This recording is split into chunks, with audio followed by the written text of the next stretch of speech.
If there's one thing the Midwest is known for worldwide, it has to be rope-tow parks. It's kind of our thing. But if you had to choose just 5 of the best must-visits, which ones would they be? Well, I got a list right here. We're gonna go over all of that after a word from our sponsor for today's video, Coastal Jibs. Creating a solid library of features is key to building a must-visit park, but maybe your team doesn't have the capacity or you just want to ensure top quality for your riders. Well, look no further than Coastal Jibs. With over 17 years of experience and 1,500 features made, Coastal Jibs is the trusted name in feature fabrication. So whether your team doesn't have the time or you just want that 8-inch diameter S-rail that you can't bend in the shop, the team over at Coastal Jibs has you covered. Check out their full catalog by clicking the link below.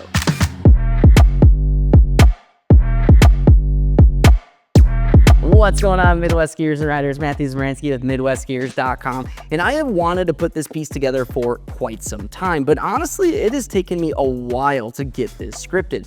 I have sourced feedback from some of the best park builders in the Midwest, put in my own experiences as well as other riders' experiences as well. So making this list was definitely not taken lightly. In fact, this video might be the video that's taken me the longest to script because there are just so many great rope parks across the Midwest. And speaking of, I know all of you are gonna have feedback on your favorite parks in the Midwest outside of those that are listed here. So drop those in the comments below and give me your thoughts. Maybe we'll even make a viewer's video using your feedback. On that same note, we're gonna have a video coming out very soon that's gonna highlight my top 5 chairlift parks. So if you haven't subscribed to the channel, make sure you do so you don't miss out on that video. It's gonna be a really good one. But without further ado, let's dive into our #1 must-visit rope-tow park in the Midwest, and that's Pine Knob. Pine Knob is located in Clarkston, Michigan, about 45 minutes northwest of Detroit, and although it's a relatively small hill, their park has been highlighted on the national stage on several occasions. The ski industry has labeled Matt Dunn, their park builder, as a wizard when it comes to forming and shaping features, and it's pretty clear why when looking at his work. Pine Knob's parks are so creative, so unique, and just so pretty. It's something that every Midwest park rat has to experience at least once. Their main park, Timberline, or Timbo for short, is located on the ski area's furthest south side and is served by its own dedicated rope. First off, the location of this park is just fantastic, as it is separate from the main ski area, giving it its own dedicated space and feel. But on top of that, this park has one of the most skate park feels of anything I have ever seen or skied. On top of all of this, they change out features on a regular basis, giving the park a fresh and new feel, even if you're a regular rider. Although Timbo steals the show when it comes to their park lineup, Pine Knob still offers 2 additional great rope-tow parks, the Pinery and Snowbird. The Pinery is a small park that features more beginner-focused features, while Snowbird is pretty much their jump line park. Overall, Pine Knob is exactly what I think of when I think Midwest parks: a rope, a solid skate park feel, and plenty of opportunity for creative lines by linking features together. This, coupled with the polish of their features, has made this an easy choice for my must-visit list. Another pretty easy choice for this list was our #2 entry, and that's Trollhagen. Trollhagen is a mom-and-pop ski area in Dresser, Wisconsin, just under an hour north of the Twin Cities. But you probably know this already because Troll is regularly featured on the national and even international stage precisely because of their parks. The now iconic yellow and blue features tend to pop up everywhere in snowboarding and free skiing media, and this isn't just hype, it's because of what the team has built over the years. Valhalla is Troll's signature park located on the north side of the ski area, and it's serviced by its own rope tow. Similar to Pine Knob, it feels like you're in an entirely different zone with a fantastic vibe that reminds me of hanging around a local skate park back in the early 2000s. Valhalla is quintessential Midwest rope park with a good mixture of flow, creative features, and lappability. Everything is well designed in a way that allows riders to have multiple approaches and use them in a creative fashion, resulting in some pretty unique lines throughout the park. On top of this, they also ensured more traditional features such as Pete's Box are located along the rope line, which makes dialing in tricks much easier. Visually, this park is stunning. The yellow and blue features, coupled with one of the best hands crews in the country, results in a park that looks straight out of a magazine. Well, that's because it is. Lastly, Valhalla is reset about every 2 weeks, giving it a fresh feel, meaning it's easy to find excuses to find your way back. But Troll has more than just Valhalla because they also have 2 progression parks that equally see as much love. Valgrind is located adjacent to Valhalla and is an ever-changing space, a bit more tucked away from view. You can find anything from challenging rails and transition features to ride-on rails in Valgrind, and it also uses a space to cater to events and special park needs for the flavor of the month. Tomte, in my opinion, is just as much of a draw as Valhalla, especially if you're a less experienced park rider. Located right in front of the chalet, this park is extremely easy to get to and is packed with smaller features, all served by its own rope. This all equates to a great learning environment which is easy to lap and gives you easy access to both the chalet and/or your car. Similar to Valhalla, this park receives regular resets and the same care for building and maintaining features. So although Valhalla usually gets a lot of the press, don't sleep on Tomte. Overall, Troll has earned its recognition through building great parks and having an excellent freestyle community over decades, and that remains true today. All of these elements make it an easy must-visit for any park lover in the Midwest. And that leads us to our third spot, which is another staple that breeds freestyle skiers and snowboarders, and that's Highland Hills. Highland Hills has quickly become a name that many people recognize basically from their iconic webcam alone. Still, their park setup, vibe, and pure traffic is unlike anything in the Midwest and likely the country or maybe even the world. For those unaware, Highland Hills is a ski area in Bloomington, Minnesota, just minutes from Minneapolis. This also means that they see a ton of traffic, and a lot of that traffic heads straight to the parks. Well, rightfully so. Despite its smaller size, Highland is an example of why vertical rise is only a number, especially when it comes to parks.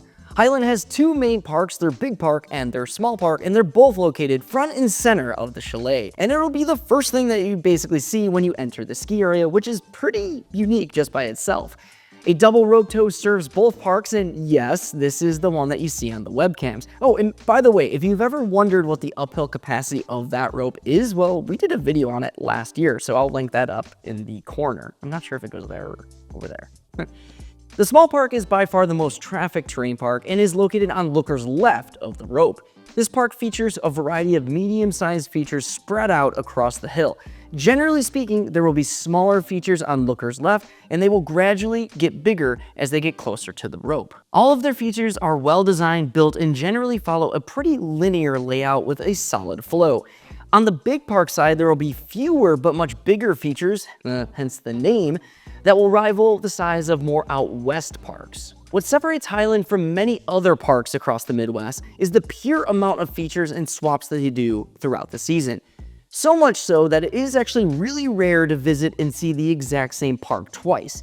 Basically every night they are swapping something out, giving the park a fresh and unique feel.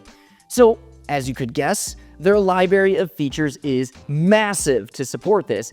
As of this season, which is the 24-25 season, they have over 145 features at their disposal, one of the biggest, if not the biggest, yards across anyone in the Midwest. And then there is just the impressive traffic and clientele of these parks, which is unlike anything else in the region and possibly even the world. If you visit after work or school, you're in for quite a sight. Hundreds of park rats from all over the city will be constantly lapping these parks, snaking other kids on the rope, and just throwing down. And I know that some people might see this as a negative, but I actually think it demonstrates how impactful and solid Highlands parks truly are. So if you want to ride in a more quiet environment, well, I'd recommend visiting during the day. Highland Hills does a great job of excelling in what makes Midwest parks great: easy access, fast laps, and plenty of resets, making it an easy choice for this list. And while on the subject of Twin City metro areas, let's move on to our 4th spot, Buck Hill. Buck Hill is usually associated with their racing program, and for good reason, as they produce Olympians such as Lindsey Vonn and Paula Moulton, but their freestyle offering is equally as iconic. For those unaware of Buck Hill, it's a ski area located in Burnsville, Minnesota, about 20 to 30 minutes south of Minneapolis. Similar to Highland, it's located in an urban setting and has really become a training ground for local skiers and snowboarders to hone in their skills. Now, I will say I did cheat a little bit here because Buck has several different parks and one of them is serviced by a chairlift, but since the majority of them are serviced by ropes, we decided to put them into our rope category. So let's start with their main park, Little Gibber, or Gibber for short. I barely know her. Gibber is exactly what it sounds like, a jib park that is tucked between their beginner carpet and their beginner lift. Its location is actually pretty cool because, like some on this list, the park is separated from their main terrain, giving it a defined feel and vibe. Gibber is served by its own dedicated rope and is packed with medium to larger sized jib features.